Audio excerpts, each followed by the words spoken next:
Welcome to BrandBusters with your hosts, James Schwinn and Sean Lee. Together, we bust open the latest in CPG, retail media, and life, or whatever the we want. And for today's episode, we got something special cooked up for ya. Extra spicy. Take it away, Sean. All right. We are back for episode 8. It has been too long. It's been a couple weeks, so glad to be back with everybody here. Today we've got a pretty quick episode, but we're going to talk about Amazon's new requirements that they just rolled out for third-party brands selling supplements. James is going to talk on Olympic ad inventory being sold out, which should be a big media moment for this summer and for brands. We're going to cover the Chase Retail Media Network and end it with just talking about how Temu is coming for Amazon, setting up some US-based warehouses and setting up their own marketplace. So with that, we will jump into the Amazon testing requirements for third-party supplements. James, why do you think that they did this? To collect more fees, of course. Make it even harder for the brands that are fighting the good fight and trying to scale on the channel. No, I think a couple of drivers here, Sean. I mean, you and I both lead pretty active lifestyles, and my supplement regimen, I have 5 or 6 things I probably take daily. Yeah, and if anyone's ever searched pre-workout supplements, I mean, there are some good products out there, but there's also a lot of noise that definitely are not third-party tested, a lot of filler ingredients. I think I saw like a John Wick branded pre-workout this morning as I reloaded. So there's definitely some bad players. There's probably some compliance regulation here, but I don't know. I'm just, Yeah, I mean, I remember when we were working at the Amazon agency together at Amify, and we were working with a large CBD player, and they were frustrated that they couldn't go onto Amazon because their products contained CBD. But if you searched Amazon, there were all kinds of things that were hemp-based products, and like the labels looked horrendous, and God knows where they were made and what was in them.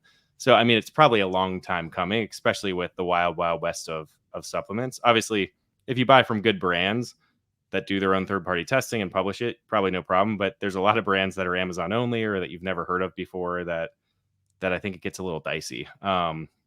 We have, for my reseller company that I own, VitaBox, we have a couple of supplement brands we work with. So we've been going through the requirements with them to try to figure this out. And really, a lot of supplement companies are already doing this testing with their contract manufacturers, or if they're in other channels, it's required. The interesting thing that we learned is that even if you've done this third-party testing yourself, Amazon isn't going to let you self-submit it. They're making you go through their portal that they've now created with, like, in the US, I think there's 3 approved testing third-party companies that you have to submit all of your ASINs and all of your SKUs to. And the guess is it's probably going to be about $1,000 to $2,000 per SKU for the test. So think about a supplement company that has 300 products, wasn't planning for this, and now they've got a $300,000 to $600,000 bill, or Amazon says we're not going to let you sell anymore on our platform. So I think supplement companies are probably scrambling right now. Smaller ones, probably not a big deal. Bigger ones, probably worried. But I think for the consumer, I love it. I mean, I order protein. I use Naked Protein. I can't do whey for a variety of reasons, and nobody wants to be around me if I've drinking a whey protein shake or drank some milk. So I have to do pea protein and rice. But I'm always concerned. I'm like, what the heck's in this stuff? Am I just like drinking like lead and arsenic? Like, I kind of trust the branding of the company, but it would be nice to know that a third party has at least tested it for heavy metals and done all the verification steps before it's sold to me on Amazon. Well, one thing about some of that, I mean, we both have kids too, like baby formula, like some like the co-packing facilities where these are stored. Like sometimes it's like you would think it's like a clean facility, but sometimes like, oh, there's like gunpowder in there also. Where we're also feeding our baby formula. So again, from a consumer perspective, I think it's great. And I think there's 2 ways this will affect. I think there are some brands that absolutely, they have a solid supply chain, have the third-party testing. This will definitely hurt the bottom line, but they at least have the infrastructure. I think there's some of the people that are just trying to like, slap a product on the platform that will probably just deter them from entering the category, which I would arguably say is one of the largest, faster growing, most competitive categories on Amazon with health and wellness. So if the advertising and CPC starting to turn enough, like this compliance component will absolutely drive more brands away. But again, win for the consumer. We'll see brands pushing back. I think we've seen Amazon walk back certain things to a certain scale. The other thing Sean, you brought up is like these supplements have lots of lines, lots of categories. Do we see some SKU rationalization happen? Especially we talk about brands that focus on omni-channel businesses. Like, how do they get their assortment right? You know what? If we have all these long tail products, maybe we don't want to pay that fee. So let's really I think so. What's our unique value prop from a line standpoint, and then maybe circumvent that with, if Target or Walmart or D2C might be less scrutinizing, then we'll drive more of our assortment that way. Yeah, I think you're going to see the long tail go away, right? Because if you sell 300 products, if you're Pure Encapsulations or Thorn, I think both of those are sold through Pattern and then NetRush. And those resellers are going to be looking for the manufacturer to pay those fees. But if I'm them, I'm probably saying, wait a minute, my top 100 of the 300 are driving all of my revenue. Let me just start rationalizing these ones that don't make a ton of sense, or only invest in the ones that are strategic. So I 100% think that happens. The conspiracy theories that are out there, which are always fun to go down those rabbit holes, are kind of twofold of why is Amazon doing this. I think the first one is there's this law in the US that if you are a platform only and you're not taking title to the product and selling it, you kind of have some legal, air cover to say, hey, we're the platform. We just facilitate the transaction. We're not responsible for the seller and what they sell to the end consumer because we're the platform. And, US case law has been that way for a very, very long time.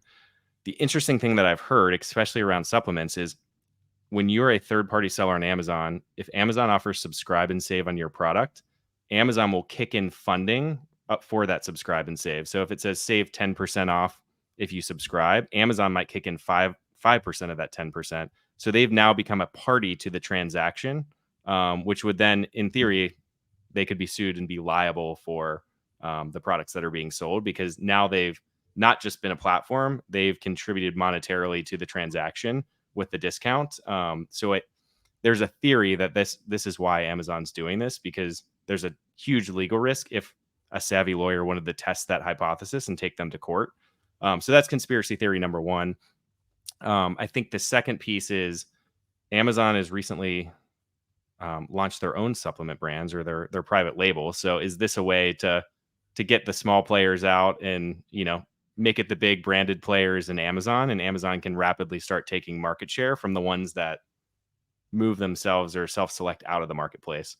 I don't buy that one as much, because Amazon has generally failed at almost every private label that they've launched compared to, the rest of their business. Like, they just aren't very big.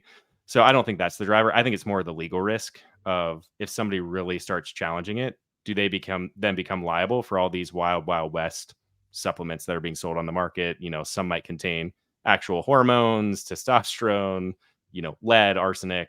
They just probably want to protect themselves. Yeah.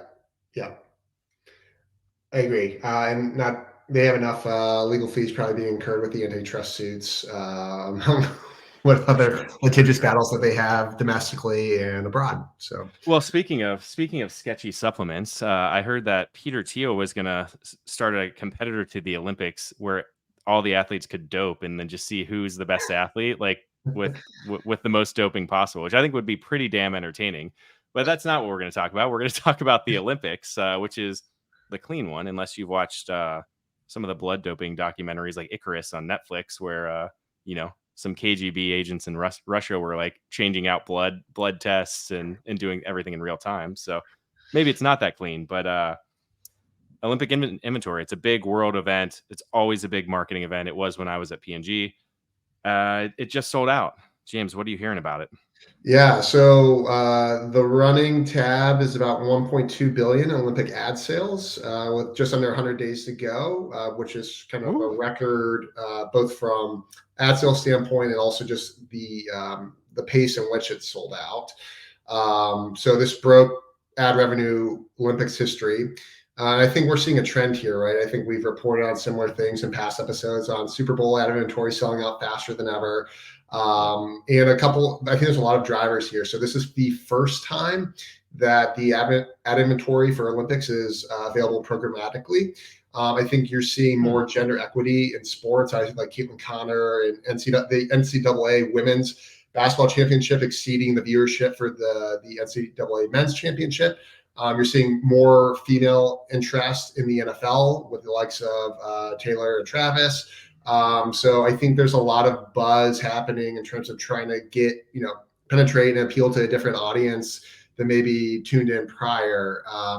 This is really driving, I think NBC, I think a lot of people are wondering, what is Peacock's chances in the streaming wars, against Hulu, Disney, and Apple TV and the like. So I think it's live sports. That's where they're making up ground here. And I think even interestingly more is about a quarter of the 1.2 billion are actually first-time advertisers. So you're seeing actually non-alcoholic beverage, CPG, financial services all get in on the game here. So we'll be in. And also, Sean, I think the trend is, I don't know if you knew, this is an election year. I don't know if you knew that, but this is also situated.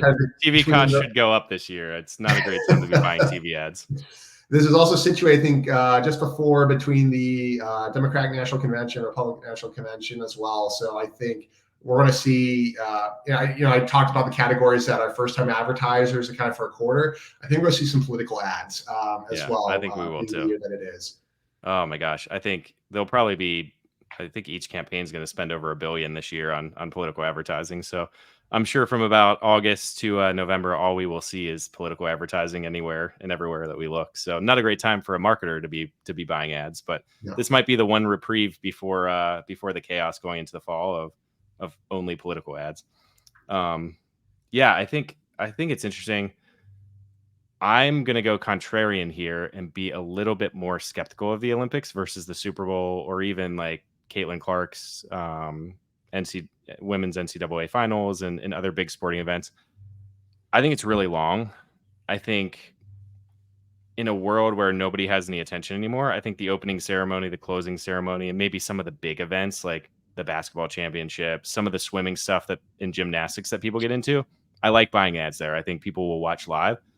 I think the rest, we're a TikTok world. I think most people won't be tuning in and watching the live, long tail events. They're going to look for the clips that pop up on YouTube, on TikTok, on Instagram, the meme worthy moments. I think NBC's already capitalized on that by hiring Snoop Dogg to narrate some of the events for entertainment purposes, because they know they're going to get some good 30-second soundbite clips that will go viral. So I don't love that much money being spent on it. I've got some history with this from my days at P&G. Like we had sponsored multiple Olympics, and many of the brands would participate. The P&G people that sponsored it might tell you differently. I didn't think there was, from a brand level, a very measurable lift. Like great for the company if you're trying to raise, brand equity for Procter & Gamble. They did the Thank You Mom campaign. I think very memorable. But a handful of seconds at the end where you scroll through some brand logos, I don't think it does anything for specific brand awareness, or it doesn't really raise things. I tend to find these type of events at big companies, when they sponsor them, people get enamored in kind of the lifestyle or the glamour of it. It's like, oh, we'll go have a house at Olympic Village and we'll send 150 people over and we're going to go live our best life for 3 weeks. Is it really moving the needle from an advertising standpoint? I think if you're strategic about it and you advertise on the right moment, yes. But I think a lot of big companies likely overpay for the Olympic sponsorship. I think it gets a little bit hyped. I don't have the numbers in front of me, but I would venture to say if we Googled it right now and went back to the year 2000 to 2024, I bet viewership has probably declined year over year as cell phones have become more popular. So I don't love it. I think it's not the same as the Super Bowl. In my opinion, I tend to think it's a little bit of a boondoggle. But if the right brand finds the right moment to advertise in, I think it can be big, especially if you can capitalize on some of the viral moments that will likely come out of the Olympics in the TikTok world. Yeah, and I would agree with you in declining viewership. I think it's interesting to even consider this, but like, does the market in which that it's set have any correlation? So I see it's in Paris this year, so a little bit more buzzy, a little bit more popular. It'll be in LA I would agree with in that. 2028. So I think, to your point, in totality, it's probably declined over the last 2 decades. But I would be curious if there's a correlation in increased viewership based on the interesting value of where it's set. Yeah. But I would agree. But transitioning, I'm going to talk fintech or financial services here for a minute. Let's do it. Well, yeah, everybody loves fintech. It's their favorite topic. Everyone's going to glaze over here. So Chase Media Solutions getting in on the retail media game. So longtime Chase customer, actually Bank One, whenever that was a thing 20 plus years ago. They recently launched Chase Media Solutions, but technically they've been in the space with Chase Offers since 2018 via like in-app and on-site offers for like cashback and discounts from various advertisers. But they are going all in. And I think the big difference this time is, in the past, the legacy program was actually run by Cardlytics, whereas now Chase is taking that on squarely. I think Rich Molstock is going to be at the helm. And there's going to be no third party involved. So the granularity in which the targeting with the first party data is going to be able to improve vastly. And I think better. And like, what do I love about this? Audience of 63 million potential customers, deeper insights like socioeconomic information, think like earnings information, geo, like credit scores, which categories are consumers spending on. Like, this is going to be so data rich. And for both search purposes and B2C brands, customers, but also B2B. Like, I think, DSP and non-endemic advertisers, like seeing Kia or Hyundai advertise on Amazon, be able to like harvest, like partner with like a Chase here. Or even some of the other retail media networks like Home Depot and Uber are trying to revamp and offer these now. So like, I think this is a baller move on Chase's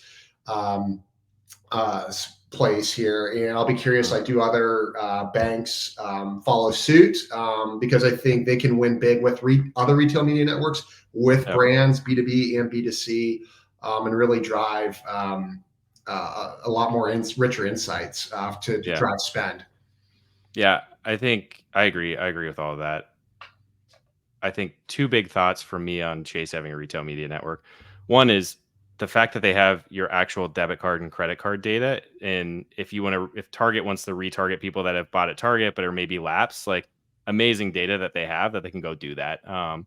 If somebody knows that, BMW wants to target a certain income level, or somebody that's purchased a different car in the past, based on their car loan data, they can go do that. So I think it's fantastic in theory. I think in practice, they're a bank. They're going to be very conservative. Are they going to be able to get out of their own way to actually execute? So will they be able to build it right, do the data, and actually, like, make it a meaningful network that adds positive ROI and value? My hope is yes, because I think they've got the data to do it. The question is, can they execute? And I think you've seen it time and time again is, somebody goes into something that's non-core. I won't name a name because I work with them, but a major grocery store started a third-party marketplace similar to Amazon or Walmart. But they staffed it, but they don't really fund it, right? It always plays second fiddle because it's not their core competency. So it's a great idea in theory, but it kind of just meanders along in the background and doesn't get the resources that it needs. Will that happen at Chase, since they're a bank and they're always going to be focused on, deals and things like that and trying to make money their traditional way? Like, will they actually staff this appropriately to blow it up the way that they could? So other than that, I love it, man. I think it's awesome. Yeah. And just for the listeners, retail media continues to grow. If you look at any of the annual reports from Amazon, Walmart, retail media is projected to actually hit 166 billion in 2025. That's just 20% of all digital investment. So I'm with you. Like, conceptually, love this. I will be interested to see how this actually plays out. If they can execute at the scale that's needed and really partner closely with brands, because I think this would be a very hands-on, collaborative effort. But they can make a lot of. I think they can make a lot of money doing it. My biggest concern is, the next time there's a financial crisis or a downturn or a banking crisis, is this the first division that gets cut because it's not core? Like, that's the only. That's always the risk in something like this. Yep. Yeah, I mean, speaking of retail marketplace or retail media and marketplaces, it looks like Temu, who shop like a billionaire or whatever the 8 times we saw that in the Super Bowl. They are rapidly expanding in the US. So before you would order on Temu and it would take a week, 2 weeks to get your product. It's shipped from China directly. They've now invested in their first US based warehouses. So that product can get to consumers a lot faster at presumably a lot lower prices than what we're seeing in other marketplaces. And they just launched their own third party marketplace. So it will be really interesting to see, like, can they actually make a dent in the US market and start taking more and more market share from Amazon?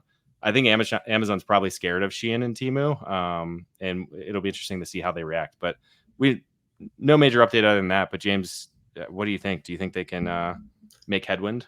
We'll see. I think they're going to have headwinds. I don't know if they'll have tailwinds. Too early to tell for me. I am cautiously optimistic that they'll make some traction, but I just don't know if they'll have the staying power ultimately, and the quality of the products. Is that going to, are people going to sour on that over time? Yeah, so I agree. And for me personally, like I own an Amazon reseller and some of our own brands, and we've been asked to be a reseller or a third party seller on Shein, on Temu. But I've talked to a ton of people in that also in the market, and I'm just a little, I don't know, I'm a little nervous to sell there because the equity is like, hey, everything's from Chinese sellers. It tends to be cheap. Am I going to degrade my equity or our company's equity by selling the products there? Maybe that's an unfounded fear that will change over time as these platforms get bigger. But that's certainly something that has me worried. Well, I think with that, we are coming close to the end here. But the other big marketing thing that happened this week is, I think, which is really worth talking about, is Taylor Swift dropped her album, I think it's called the Tortured Poet Society, last night. So I think she's a masterclass in marketing and has done a fantastic job. So earlier this week, somebody sent me her album leaked on Tuesday or Wednesday, which I know is always a problem when these new albums launch. So what did she do? She had a backup plan, knowing that her album was going to leak. She dropped a second album at 2 a.m. after the first one that nobody had leaked or nobody really had. So I think just a masterclass of build up, getting her fans, the Swifties, involved, which are probably the largest mobilized consumer group out there.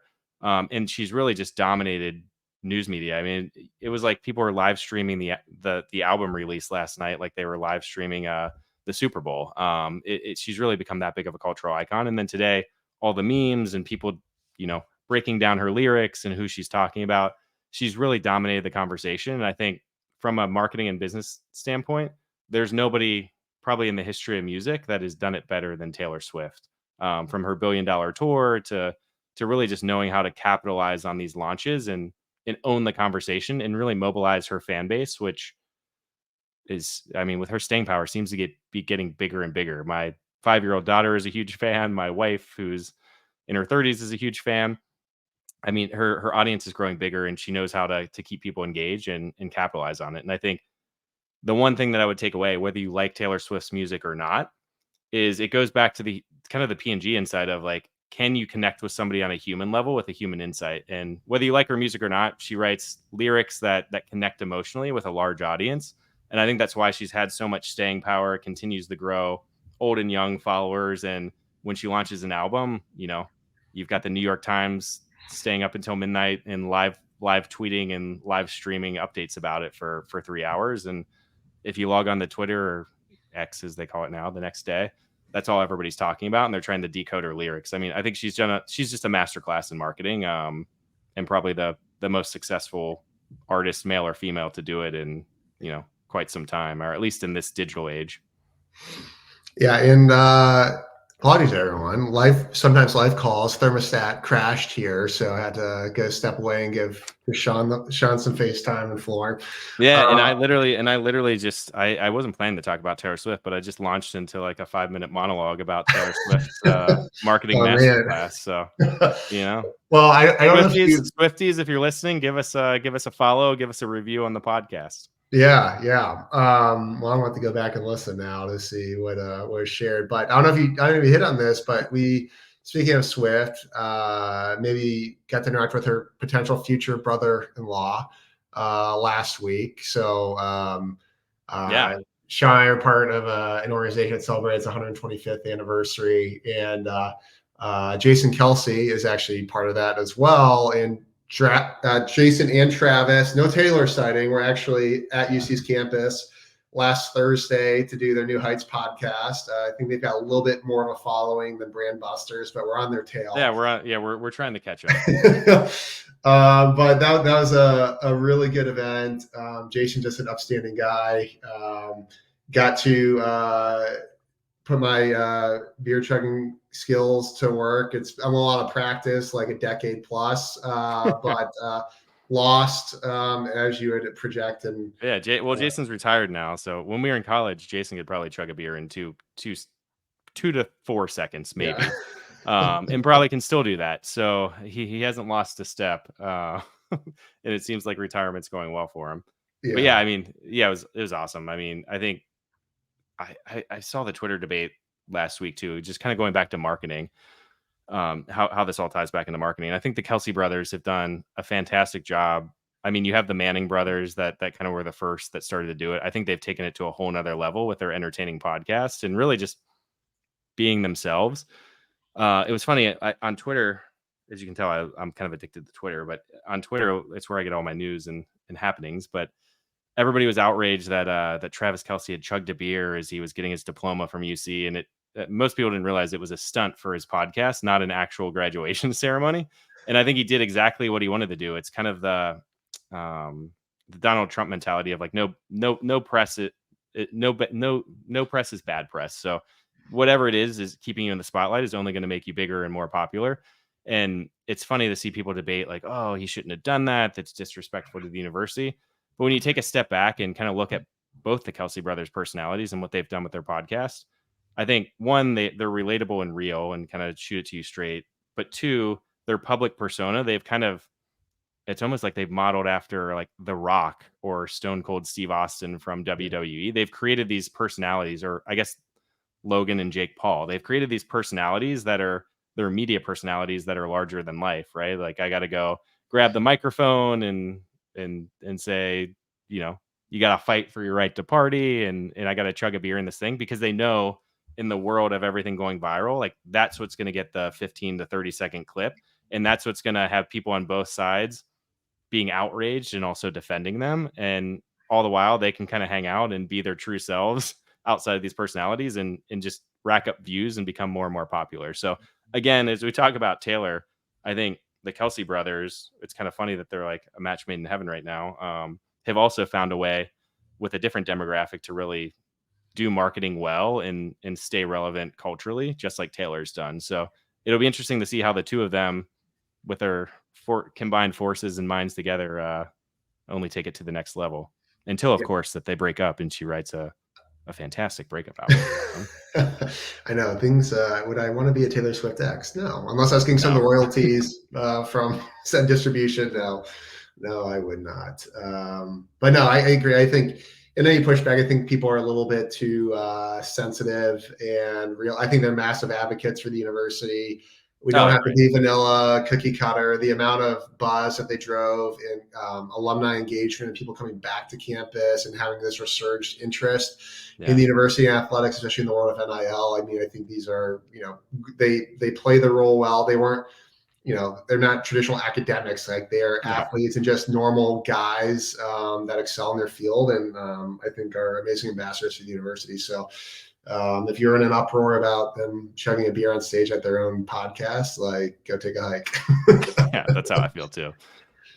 All right. Well, I think unless you have anything else, James, I think that probably concludes our episode today. So episode 8 down, and we'll look forward to seeing you in a couple weeks for episode 9. All right. I'm gonna